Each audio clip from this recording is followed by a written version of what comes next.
Thank you, trial counsel. Defense counsel, anything to add on this motion? Just a few points of interest, sir. I'll largely address the government's organization, how they on page. More likely than not. Thank you, Your Honor. Got it. Thank you, trial counsel. Defense counsel, anything to add on this motion? Just a few points of interest, sir. I'll largely address the government's organization, how they on page 16 in their brief have organized it. So most of what I'll say is kind of start on page 16. I do find it sort of academically intriguing here that, you know, we talk about intent. And we do so analyzing the Reynolds factors, which, just as an academic point of interest, Gary Reynolds had schizophrenia. He was a diagnosed schizophrenic, and here we are talking about Reynolds in a case involving a delusional disorder. Intent. What was the intent of a man with a delusional disorder? The government says that's not a distraction at all. I can assure you of this. The very first thing he said, we heard the testimony in the very first meeting, was that he wanted a clean slate. Part of the problem is you have a delusional airman, and the LRS is just constantly just throwing gasoline on the delusional fire. He wanted a clean slate. The intent here was never to be disrespectful. The intent here was never to get a court-martial to hold them accountable. At this point in time, you hear about the social media posts and whatnot and the podcasts. He's not trying to get to a court-martial. He just wants the whole world to know that he refused the vaccine. He got punished repeatedly for it. The DOD lifted the ban, and then he wound up getting thrown in jail, lied to about his mental health meeting, getting basically tackled at the front gate, thrown in jail, and had a cell extraction done. And there's no investigations into leadership about how they, and that's what's in his mind is triggering. All he wants is a clean slate. And so they leave him in the same command that lied to him and had him arrested. And he wants a clean slate. Now, the disrespect, the irony of the whole thing is nobody ever, not a single person in this entire chain of command ever says, hey buddy, that's disrespectful, don't do that anymore. And just about every single conversation is respectfully. It starts off with, I don't mean to be disrespectful, and ends with respectfully. When we look at intent, the government has to be very careful here when they suggest that these things are intent, that they know the state of mind of a man who's delusional.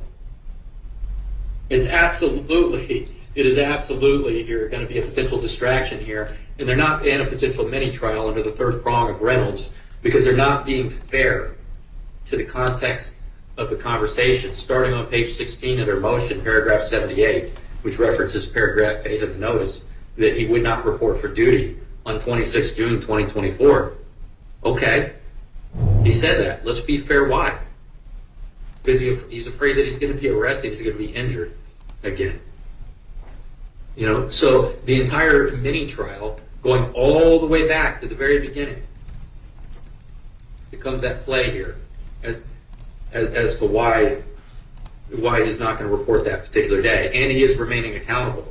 When we look at the next one, what really troubles me here about the government's suggestion that nonverbal statements here are in fact statements for purposes of disrespect is it's actually kind of troubling. Because at some point here we may need to mark the cell extraction. So there's video. Where he's having an emergency, where his blood pressure is a medical emergency. He's sitting in the cell the first day he's there, and he's got a towel over his head from the light sensitivity. And the guards are screaming at him to take the towel off his head, and he refuses. And so without any training, six grown men go in there and do a very aggressive cell extraction. And that's going to prompt a lot of his fears about being arrested here. He's thrown to the ground. It's actually pretty bad. Now, the blood pressure at that particular time is out of control. You've heard a little bit about his medications and concern about the pretrial confinement motion here. He's clenching his fist because he has there's a potential medical explanation as to why he has any physiologically response that he's having. He's afraid he's going to go into that office and be arrested again. And so I think that there is a danger of unfair prejudice for the government to suggest that they know what a man with a delusional disorder state of mind was based on nonverbal indicators. They don't. They don't. Again, in paragraph 80 of the government motion, accused asking about apprehension at gate and possibly not going through. I just spoke about this, what happened at the front gate. There's video of all of it. And I suppose if the government thinks that he's unreasonable, or he's got some sort of an intent, or there's some sort of uncharged misconduct related to him not wanting to go through the gate. Again, I'll say it again, I've said it a couple times. They told him he was coming on the base for a meeting with his mental health provider and his commander, Lieutenant Colonel Vasquez. They used that as a pretext to arrest him. When he got to the gate, he was of course he has high blood pressure and he was sort of physically oppositional at that time. But he was arrested very aggressively, and then that leads to the cell extraction, which then leads to a hospitalization. It all checks out. It was part of the first court-martial. For the government to suggest that it's uncharged misconduct for him to be apprehensive at the gate when they know full darn well why he's apprehensive, and they got the video to check it out, I think that they failed on all three prongs with respect to that one. The government withdrew paragraph 81.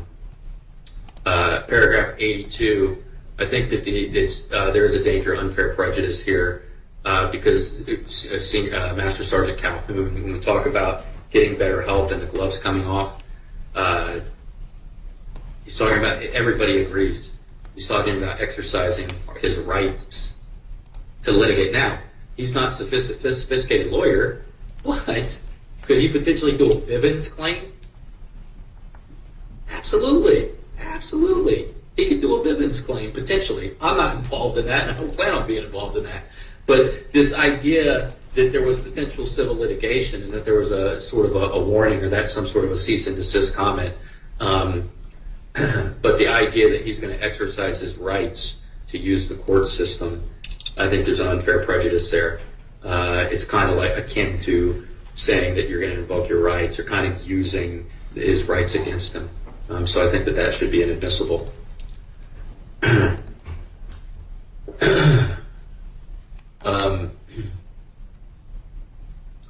The danger of a mini trial and danger of unfair prejudice when we talk about paragraph 83, the statements about unlawful orders. He believes in the government says it's part of a plan to be disrespectful, to get a court-martial. No, it's part of a plan not to be re-traumatized by being forced to go into a building that traumatizes them all. I mean, I'm not comparing him to a sexual assault victim, but I kind of am. I mean, it's like, would you do an expedited transfer for somebody who's potentially going to be re-traumatized because of a trauma that occurred at a particular location? You probably would. You probably would. So we think that one fails in paragraph 83 and 84 are overlapped. Paragraph 17, I don't know how to deal with this because, the accused statements about dishonesty and leadership and complicity. I mean, I don't have a problem with the FSS leadership personally, but the LRS, there's some leadership failures. And I do plan on getting after him because what he's saying about the LRS leadership and being complicit, it's not exactly untrue. He's got some points. But I think that's going to kick the door wide open to some criticism of the LRS. I don't know if it's going to be a mini trial or not, but there's some fair and reasonable criticism of the LRS here. So I might ask you this idea that he's being gaslighted, he's not getting help. I don't think that's disrespectful. It's just him expressing his concerns, and Hunt freely admitted that he didn't confront him on it as a leader.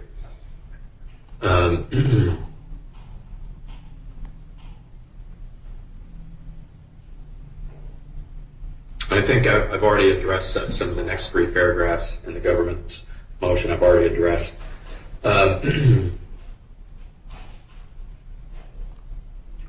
The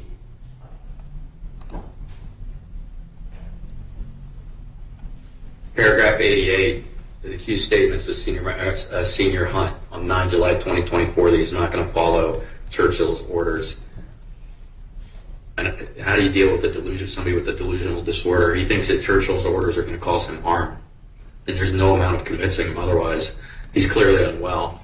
I don't, from a 706 standpoint, can he understand what's going on? Absolutely. He's very smart.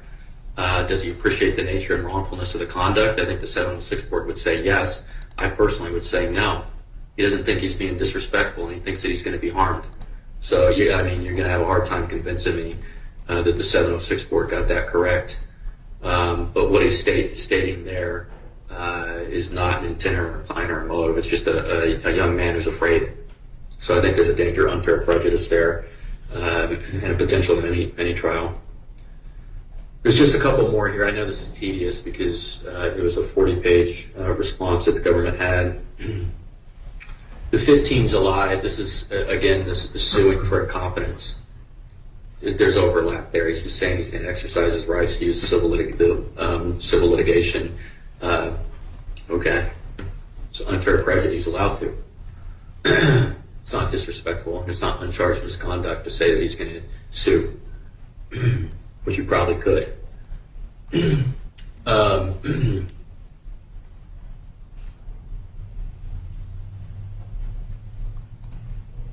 The stuff with Hunt.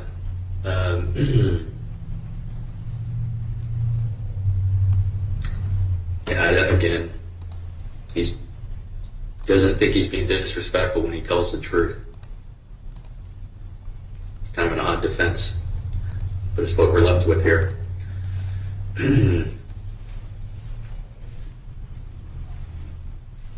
Paragraph 92. Nothing he puts into an Article 138 complaint should be admissible here at all. It's there for a particular reason. The 138 process is there for a particular reason. And we think that using anything at 130, because it's him trying to use the system as it's designed, and him trying to exercise his rights to articulate how he feels. And so the use of anything in an Article 138 complaint, we think that there's a danger of unfair prejudice there. And there could be lengthy sort of mini trial there trying to explain sort of that whole procedural process through the 138.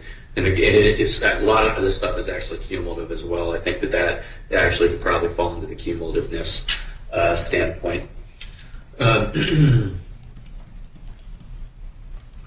His statement that y'all's motives are truly vile, wicked, and disgusting in paragraph 93. I don't particularly view that as meeting the prong as being disrespectful. Again, it's his view of the truth, number one. Number two, it's his view that the LRS is not relinquishing operational control of them for retaliatory purposes because they're upset about the full acquittal. And I think that has the potential to be a distraction as well.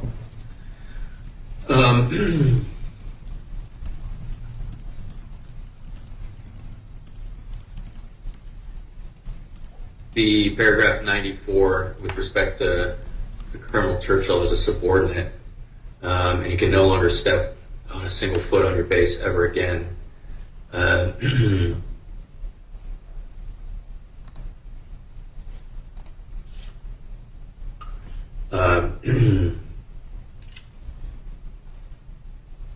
Again, I think this has to be placed in its proper context when we look at the danger of unfair prejudice and the potential for a mini trial here. I think needs to be analyzed with respect to that. There's just a couple more. I think I'm almost to the end of the government's response here. The next couple paragraphs all sort of deal with the Department of the Air Force emails. And that's all related to the 138 complaint. And so I think that anything that relates to the emails in the 138 complaint, which is several of these paragraphs, I think 93 through 97 in the government's motion, should not be admissible for failing the second and third prongs of the Reynolds test. I already talked about 97, 98.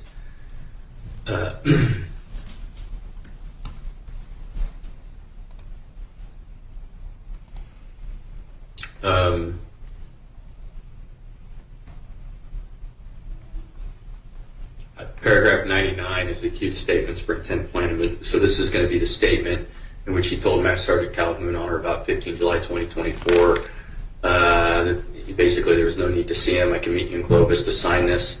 I'm ready to get this. Is the Article 15 turned down. The problem with this is that I think getting into evidence of an Article 15 turned down probably would be facially inadmissible. Again, it's the exercise of a right. I don't think that there's any other scenario where the government would offer evidence of an Article 15 turned down as 404B evidence. That seems to be facially inadmissible. That's the last one in paragraph 99. So with the remainder of that, I'll just rest on brief, sir. And I appreciate you indulging kind of that tedious task there, going through quite a bit. Thanks, Mr. Conway. All right. I believe those are all the motions. We've taken up all of them. I think 3. Is there anything else I'm missing as far as motions? Defense counsel? No, Your Honor. Yeah.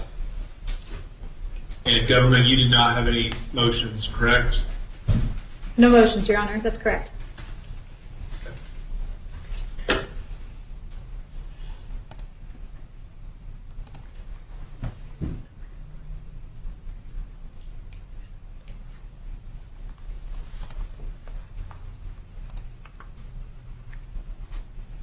All right, at this point, we will